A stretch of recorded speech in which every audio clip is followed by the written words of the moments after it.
Hey, welcome to the channel. My name is Jose. I'm the busy pastor, and I'm here making videos so you don't have to. Today, we're going to learn how to give through Adventist Giving. So the first thing that we're going to do is we're going to search for Adventist Giving. So first things first, let's go to Google or your search engine of preference. You type in Adventist Giving, and after that, you see it. Boom, right there, Adventist Giving. Perfect. So after we have gotten to adventistgiving.org, we have to search for our churches. Now, it is important that you enroll your churches. As I'm going to show you in this example, we're going to use the name of a church, and one of them is enrolled and one of them is not enrolled. So let's search for it. Glendale Spanish Seventh-day Adventist Church. And as you see, there are two Glendale Spanish Seventh-day Adventist churches. One is in California, the other one is in Arizona. One of them is enrolled, the other one is not. If you click the one that is not enrolled, then that one will take you to the registration page. Make sure that you give this to your pastor and your treasurer so that they can register, so that you can give your tithes and offerings online. But in this example, we're going to use the one that is already enrolled. Once you click, you get taken to the online envelope. You have different categories. Of course, the tithe goes first. Then you have the local church. Then you have the conference and the union. And then you have the world church and the different items underneath. So let's say for this example, you earn $1,000. Tithe will be $100.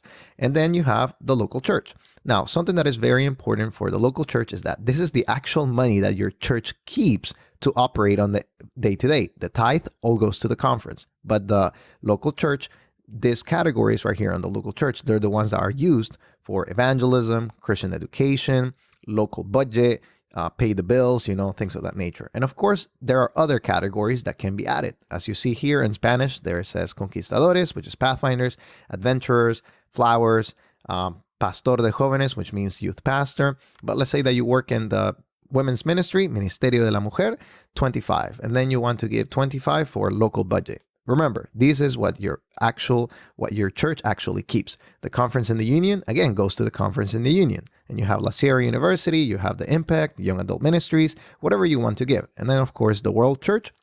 Then you have World Budget right there, Hope for Humanity. All of that money also goes away.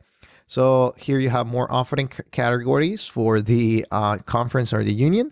And then we're just going to continue. Let's say $150. Now we get to log in, register, or guest.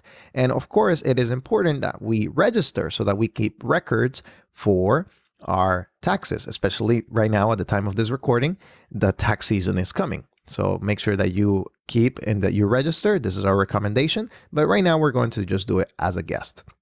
So as a guest, it's going to ask you pretty much the same questions. It's going to ask you your first name, your last name, email, country where you're from, and things of that nature. So this time around, we're going to use fictitious names. Of course, we're going to just make up some names.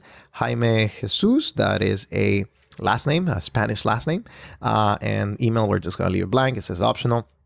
I was going to go with Aruba, but we're going to actually go with the United States. So just to make it very easy. Right there. We're going to just make up an address. Something that I want to mention is this is a very easy way to give your tithes and offerings. Even you can put it up every week, every 2 weeks, and so on and so forth, depending on how often you get paid. After that screen, you get prompted to a new credit or debit card that you want to use, or you can use electronic check. There's no surcharge, so you don't get charged more. You put your routing number, account number, things of that nature, and it's really easy. But that's pretty much all the information. After that, you're just going to click to continue. And well, you just give your tithes and offerings. Thank you for watching, and I'll see you in the next video.